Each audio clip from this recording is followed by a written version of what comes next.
వృశ్చికం వారి కనుక చూసుకున్నట్లయితే మీ యొక్క రాస్యాధిపతి ఈ యొక్క మాసంలో 4వ స్థానంలో రాహుతో కలిసి ఉన్నాడు.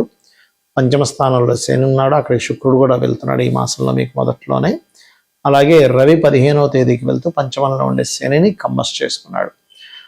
మరియు అష్టమంలో గురువు, దశమంలో కేతువు, భాగ్యస్థానంలో చంద్రుడు ఉంటే ఈ నెలంతా కూడా ఈ చంద్రుడు యొక్క సంచారం జరుగుతూ ఉంటుంది. మరియు బుధుడు 4వ స్థానంలో ఉన్నటువంటి బుధుడు వక్రించి 3 వైపు ప్రయాణం జరుగుతుంది.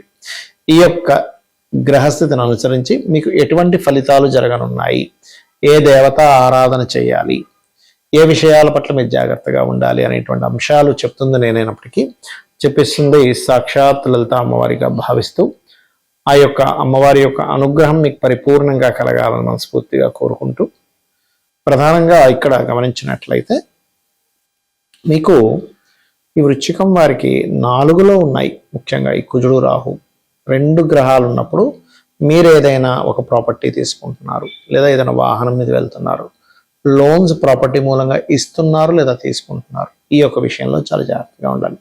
కొంతమంది బిజినెస్ పీపుల్ మీకు కొంత పరిచయం ఏర్పడుతూ ఉంటుంది. గురువు తన స్థానాన్ని, తన ధనస్థానాన్ని చూసుకుంటున్నాడు. ఇప్పుడు ఫైనాన్షియల్గా కొంత గ్రోత్ ఉంటుంది. కాకపోతే ఎప్పుడైతే మీకు పంచమ స్థానంలో శని నుండి శుక్రుడు వచ్చి చేరుతున్నాడు, మొదటి 15 రోజులు కొంచెం క్రియేటివ్ ఫీల్డ్ వాళ్ళకి మరియు కొన్ని ఆలోచన విధానంలో మంచి నిర్ణయాలు తీసుకుంటారు. కానీ ఎప్పుడైతే 15వ తేదీ వస్తుందో, రవి ఎప్పుడైతే మారుతున్నాడో అక్కడి నుంచి మీరు తీసుకునే నిర్ణయాల విషయంలో చాలా జాగ్రత్తగా ఉండాలి. ఎందుకంటే తర్వాత వచ్చే 15 రోజులు పంచమంలో ఉండే గ్రహాన్ని కంబస్ చేసుకుంటుంది. దీనివల్ల ఏంటి, ఏదైనా ఒక అగ్రిమెంట్ చేసేటప్పుడు కానీ, ఏదైనా ఒక ప్రాపర్టీ తీసుకునేటప్పుడు కానీ, ఎందుకంటే పంచమంలో ఎప్పుడైతే కుజరాహువులు ఉన్నారో, ఈ చతుర్థంలో కుజరాహువులు ఉన్నారో, ఈ చతుర్థంలో ఉండేటువంటి శని ఎప్పుడైతే పంచమంలోకి వెళ్ళి రవి ద్వారా 15వ తేదీ నుంచి కంబస్ట్ అవుతున్నాడో, ఇక్కడ కొన్ని అగ్రిమెంట్స్ అనుకోండి, అన్నదమ్ముల విషయాలు అనుకోండి, ఏదైనా ప్రాపర్టీ తీసుకునే విషయాల్లో అనుకోండి, అనాలోచితంగా కొన్ని నిర్ణయాలు తీసుకుంటాం. అంటే ఎలా అంటే ఏదో తక్కువగా వస్తుంది, ఇప్పుడు మళ్ళీ ఎంక్వైరీ చేస్తే మళ్ళీ ఇంకోటి ఎవడైనా తీసేసుకుంటాడు, మనమే ముందు ఇచ్చేద్దాం, ఇట్లాంటివి జరుగుతూ ఉంటాయి. బికాజ్ ఆఫ్ 4వ స్థానంలో కుజరాహువులు ఉన్నారు కాబట్టి ఇది విద్యా సంబంధించిన విషయాల మీద చూపిస్తుంది ఎఫెక్ట్. కాబట్టి ఏదైనా కోర్సు, ఎవరికైనా ఏదైనా మనీ పే చేసేటప్పుడు కూడా కొంత జాగ్రత్తగా ఉండండి. అలాగే సంతానం కోసం ప్రయత్నం చేసేవారు కూడా కొంత జాగ్రత్త వహిస్తూ ఉండాలి. ప్రేమించిన వారిని వివాహం చేసుకోవాలనే ప్రయత్నం కొంతవరకు ఫలిస్తుందని చెప్పుకోవచ్చు. ఇన్సూరెన్సెస్ మూలంగా కొంతవరకు మీకు లబ్ధి కలుగుతుంది. కాకపోతే ఉద్యోగ సంబంధించిన విషయంలో మారిపోవాలి, మానేయాలనేటువంటి ఆలోచన పెరుగుతూ ఉంటుంది. బికాజ్ ఆఫ్ దశమంలో కేతు ఉన్నాడు కాబట్టి మీరు ఏం చేస్తారంటే నిత్యము గణపతి ఆరాధన చేస్తూ ఓం మాణిక్య మకుటాకార జానుద్వయ విరాజితాయే నమః అనే మంత్రం చేయండి. అన్ని విధాలా మీకు బాగుంటుంది.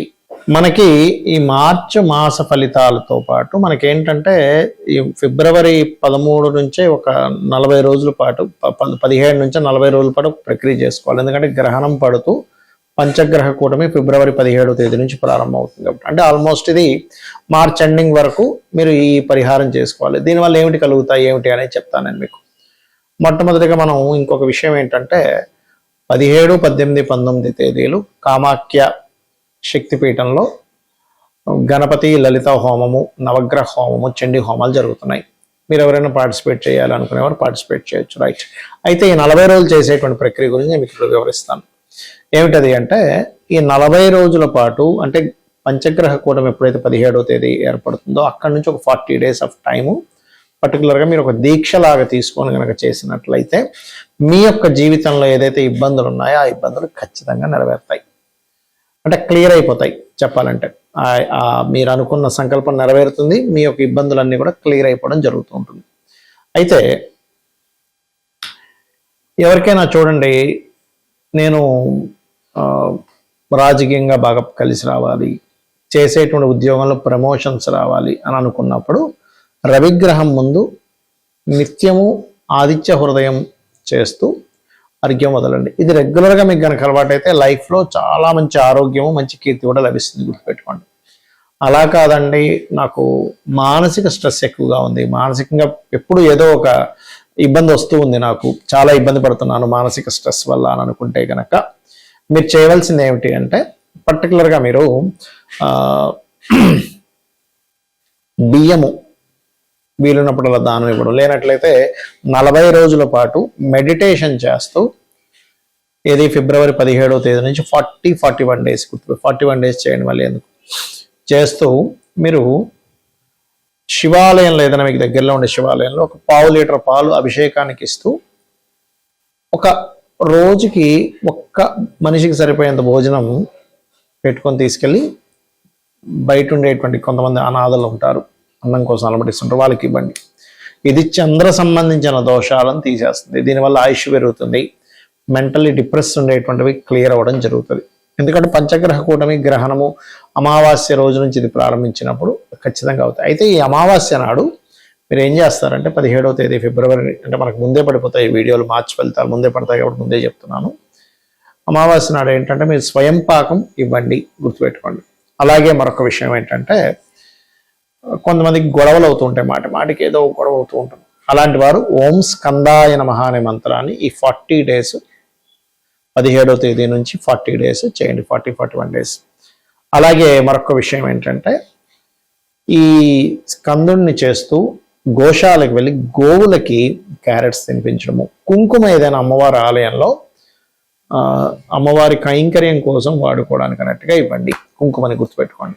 ఇంకా అదేవిధంగా కొంతమందికి వ్యాపారంలో ఇబ్బంది రావడము, లేకపోతే రిలేషన్స్లో ఇబ్బంది రావడము, అదేవిధంగా కొంతమంది పిల్లలకైతే చదువులో ఏదో డిస్టర్బెన్సెస్ రావడం జరుగుతుంటుంది. అలాంటప్పుడు మీరు ఏం చేస్తారంటే గోవులకి 40 డేస్ కూడా గోంగూర తినిపించడము, విష్ణు సహస్రనామాలు 40 డేస్ రెగ్యులర్గా వినండి. మీకు చదవడం వస్తే చదవండి, బట్ వినండి. ఇది కనుక చేసినట్లయితే ఖచ్చితంగా మీకు బాగుంటుంది. ఈ 40 డేస్ బుధగ్రహం దగ్గర దీపారాధన చేయండి. రవిగ్రహానికి సంబంధించిన ఫస్ట్ చెప్పిందేమో రవిగ్రహం దగ్గర, రెండవది చెప్పిందేమో మానసిక సమస్యలు ఉన్నప్పుడు చంద్రగ్రహం దగ్గర 40 డేస్ దీపారాధన, ఈ గొడవలు జరుగుతుండేటువంటి 40 డేస్ కుజగ్రహం దగ్గర దీపారాధన, ఇప్పుడు ఇది బుధగ్రహం దగ్గర దీపారాధన. ఇక కొంతమందికి సరైనటువంటి గైడింగ్ దొరకటం లేదు, సరైన గురువు దొరకట్లేదు, లేకపోతే సంతానానికి సంబంధించిన ఇబ్బందులు ఉన్నాయి. అలాంటప్పుడు ఈ 40 డేస్ కూడా మీరు ఏం చేస్తారంటే గురుగ్రహం దగ్గర దీపారాధన చేస్తూ గోవులకి అరటికాయలు తినిపిస్తూ ఓం ద్రాం దత్తాత్రేయాయ నమః అనే మంత్రం చేయండి, లేదా జయ గురుదత్త శ్రీ గురుదత్త కూడా చేసుకోవచ్చు. ఇది గనక చేసినట్లయితే ఖచ్చితంగా మీకు సంతానం కోసం ఇబ్బంది పడేటువంటి వారికి ఆ ఇబ్బంది అనేటువంటి తొలగుతుంది, సంతాన ప్రాప్తి లభిస్తుంది. అలాగే కాస్త మీరు ఏం చేస్తారంటే 40 డేస్ వీధి కుక్కలు ఉంటాయి, వాటికి ఏదైనా తినిపిస్తూ ఉండండి. అదేవిధంగా గోవులకి అరటికాయలు తినిపిస్తూ ఉండండి. గంధము కానీ పసుపు కానీ శివాలయంలో శివుని కైంకర్యం కోసం అన్నట్టు ఇవ్వండి, లేదా అమ్మవారి ఆలయంలోనే ఇవ్వచ్చు, నో ప్రాబ్లం. ఇక మరి కొంతమందికి వివాహం అవ్వదు. వివాహం అవ్వనప్పుడు ఈ 17వ తేదీ నుంచి 40 డేస్ ఆఫ్ ప్రక్రియ ఏదైతే ఉందో పర్టికులర్గా మీరు వివాహం విషయంలో ఫిబ్రవరి 17th నుంచి అండి, ఎందుకంటే మనం మార్చ్ ఫలితాల్లో చెప్తున్నాను ఈ ఎండింగ్లో ఈ విషయం. ఫిబ్రవరి 17 నుంచి 41 డేస్ మీరు ఏం చేస్తారంటే ఓం కామేశబద్ధ మాంగళ్య సూత్ర శోభిత కందరాయ నమః అనే మంత్రం చేస్తూ మీరు ఎక్కడైనా ఆలయంలో మనకి జరుగుతూ ఉంటాయి కళ్యాణం, శివుడిది కావచ్చు, రాముడిది కావచ్చు, ఏదైనా ఆ కళ్యాణానికి పార్టిసిపేట్ చేయండి, గుర్తుపెట్టుకోండి. అలాగే మరొక విషయం ఏంటంటే ఇక్కడ మీరు ఈ శుక్ర సంబంధించిన దోషం పోవడం తీపి చపాతీలు అంటారు, ఆ తీపి చపాతీలని గోవులకు తినిపించండి. ఇక అందరికీ భయపడేటువంటిది కర్మకారకుడైన శని, కానీ భయపడాల్సిన లేదు. ఆయన పని ఏంటంటే కర్మనిస్తూ ఉంటాడు అంతే. అయితే ఎవరికైనా ఏళ్ళనాటి శని నడుస్తుంది, లేకపోతే శని మహాదశ నడుస్తుంది, సాటర్న్ వల్ల ఇబ్బంది పడుతున్నాం, అనారోగ్య బాధలు, ముఖ్యంగా అనారోగ్య బాధలు ఉండేటువంటి వారి 40 రోజులు గోవుకి బెల్లం తినిపించి ఓం అనాకలిత సాదృశ్య చుబుక శ్రీ విరాజితాయ నమః అని చెప్పి చేసుకున్నట్లయితే శని యొక్క ప్రభావం మీకు కొంతవరకు వెసులుబాటు కలిగిస్తుంది. మరియు దీంతో పాటు మీరు ఓం సర్వవ్యాధి ప్రశమని సర్వమృత్యు నివారిణి అగ్రగణ్య అచింత్య రూప కలికల్మషనాశిని నమః చేసుకోండి.